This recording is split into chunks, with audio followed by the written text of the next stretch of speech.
ٹھیک ہے، یہ مسئلہ اجتہادی یہ فقہی مذاہب میں ائمہ اہل سنت کے ہاں بھی مختلف ہی ہے۔ یہ ابتداءً مسئلہ جو جاری ہوتا ہے اجتہاد انبیاء کے مسئلے میں، کہ نبی اجتہاد کرتا ہے یا نہیں کرتا، وہ صرف وحی کا پابند ہوتا ہے یا اپنی جانب سے کوئی اجتہاد بھی کرتا ہے۔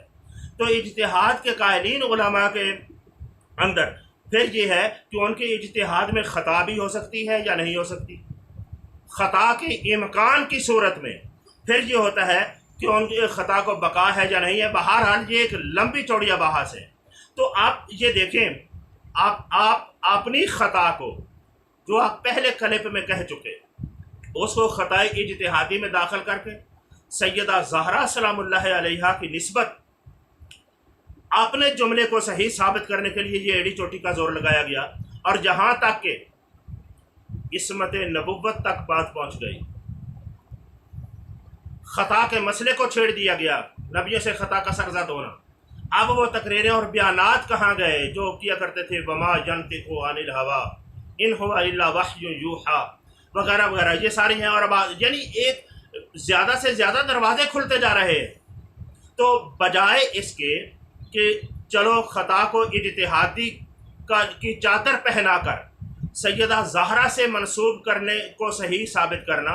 اور انبیاء سے خطا کے صدور کو ممکن کہنا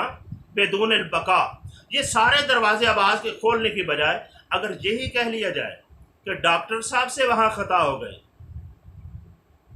تو کیا یہ بہتر نہیں ہے؟ نہ تو صحابہ کی محفوظ عن الخطا تو ہے نا، سیدہ ان کی طرف خطا اور بے ادبی سوء ادبی کا جو وہم نہیں بلکہ یہاں تو صریحاً ہے، وہم کے لفظ کہاں تک بولیں گے، تو اس کا بھی دفاع ہو، اور صحابہ کرام رضوان اللہ تعالی علیہ مجمعین کی بھی حفاظت ہو،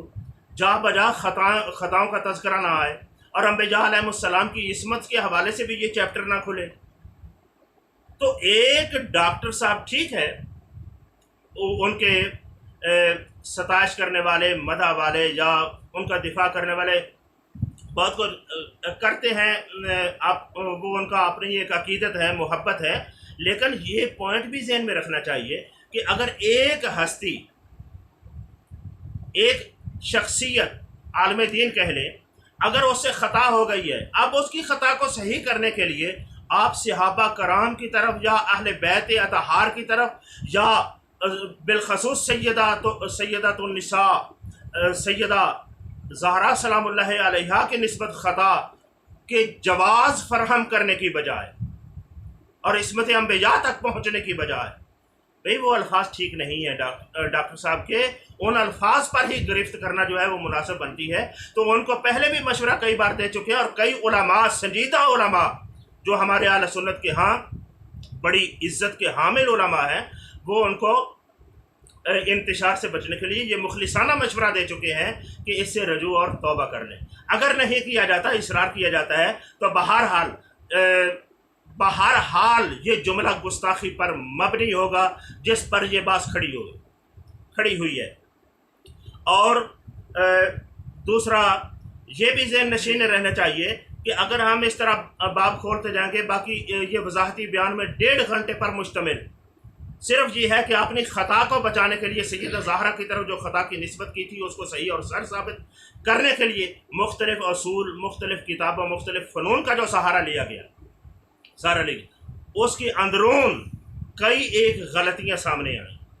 بہت ساری غلطیاں سامنے آئیں۔ تو اس طرح سلسلہ چلتا جائے تو یہ آگے بڑھتا جائے گا۔ یہ پہلے بھی ہم کہہ چکے ہیں، اب ہم یہ کہنا یہ چاہتے ہیں کہ یہ اس کو خطائے اجتہادی کی طرف داخل کرنا، پھر اس پر لے دے کے ذریعے کلام کا معاملہ طویل بناتے جانا،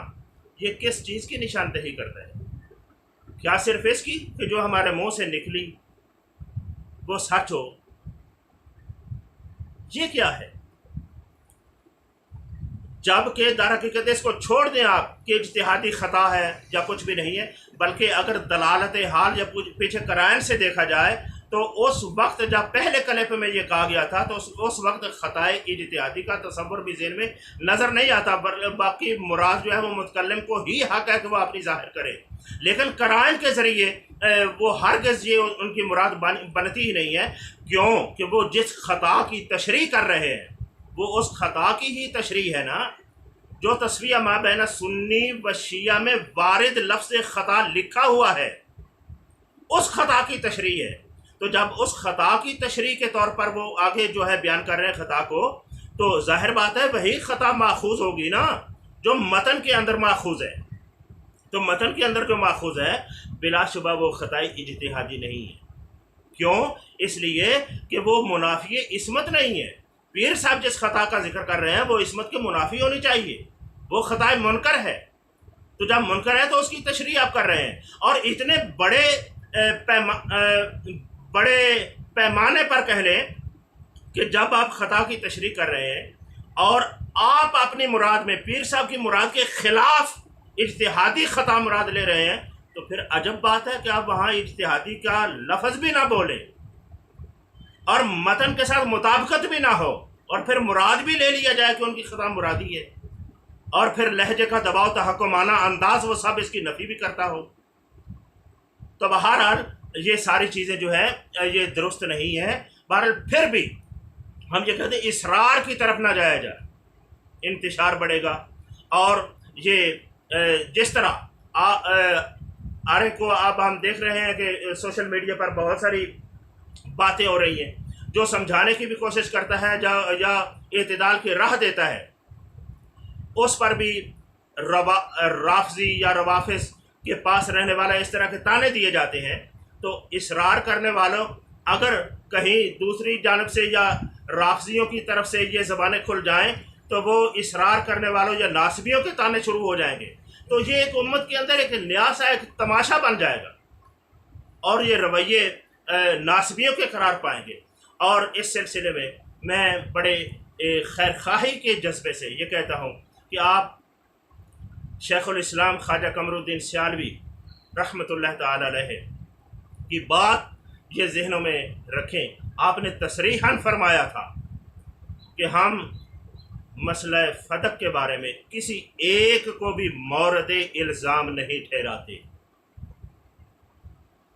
میں یہ واضح کرنا چاہتا ہوں سوشل میڈیا پر اس مسئلے سے متعلق تمام لوگ جتنے باتیں کر رہے ہیں، سن رہے ہیں، سنا رہے ہیں، علماء جو حق پرستی کا ثبوت دے رہے ہیں اور حق بیانی کا ان کو سلام پیش کرتا ہوں، ان کا یہ جملہ ذہن میں رکھو، مورد الزام کسی کو بھی نہیں ٹھہراتے، اور یہی اہل سنت کا مذہب ہے۔ اور مورد الزام جو ڈاکٹر صاحب سے یہ سبقت لسانی ہو گئی یا کچھ ہو گیا، انہوں نے مورد الزام ٹھہرایا ہے، اور اس پر اصرار نہ کریں۔ ہماری گزارش ہے کہ اس پر اصرار نہ کیا جائے، اگر کیا جائے تو پھر علمی اور فنی قواعد کی روشنی میں یہ پہلے بھی علماء مطالبہ کر چکے ہیں کہ آپ کو ائمہ کی تصریحات ہمارے سامنے رکھ دیں، اور جو تصریحات یہ وضاحتی بیان میں رکھی گئی وہ توڑ موڑ کر رکھی گئی ہیں، ان پر اگر مفصل تبصرہ کیا جائے تو اس میں کئی خامیاں ہیں، کئی خامی خطائے اجتہادی کے لفظ بھی کسی نے نہیں بولے، یہ ایک الگ مسئلہ ہے، لیکن خطائے اجتہادی مراد لینا پہلے کس طرح ثابت ہوگا کہ وہاں میری مراد کوئی کرینہ کوئی ایسی چیز، تو اجتہادی خطا کی باس میں نہ ڈالا جائے، اور صحیح سمجھ جو ہے وہ یہی بنتی ہے اہل سنت کے مذہب میں کہ کسی ایک کو بھی مورد الزام نہیں ٹھہرایا جائے گا، نہ سیدہ کائنات کو، نہ حضرت ابوبکر صدیق رضی اللہ تعالیٰ عنہ کو۔ اور یہ جو مختلف ذرائع سے کہ جو امکان ہوتا ہے جو وہ وقوع ہی ہوتا ہے، یہ ساری بات ہم نے سنی بھی ہے اور دیکھی بھی ہے، یہ کافی تبصرے کرنے کے لائق ہے، اور یہ غلط نتیجہ نکالا گیا ہے مجموعی طور پر اتنا کہہ سکتا ہوں کہ غلط نتیجہ نکالا جا سکتا ہے۔ مثال کے طور پر اگر کوئی یہی کہہ دے کہ حضرت ابوبکر صدیق رضی اللہ تعالیٰ عنہ کی نسبت امکان ہے یا نہیں خطا کا، کسی مسئلے میں فتح کا کوئی اور ہو سکتا ہے، کسی میں امکان ہے نا، یعنی معصوم تو نہیں ہے، امکان ہے، تو کیا وہ امکان وقوعی ہوگا؟ تو یعنی کیا کر رہے ہیں؟ تو علم و دیانت یہی بنتا ہے کہ جو سب کا دفاع کرے، اہل بیت کا بھی کرے اور صحابہ کرام کا بھی کرے اور انبیاء کی معصومیت کا بھی حیا لحاظ جو ہے وہ رہ جائے۔ اپنے سے غلطیاں ہو جائیں تو یہ اہل علم کا شیوہ ہے، تو وہ اس کو برمنا اظہار بھی کر دیتے ہیں اور اللہ پاک اس سے عزتوں میں اضافہ عطا کرتا ہے۔ اللہ تعالیٰ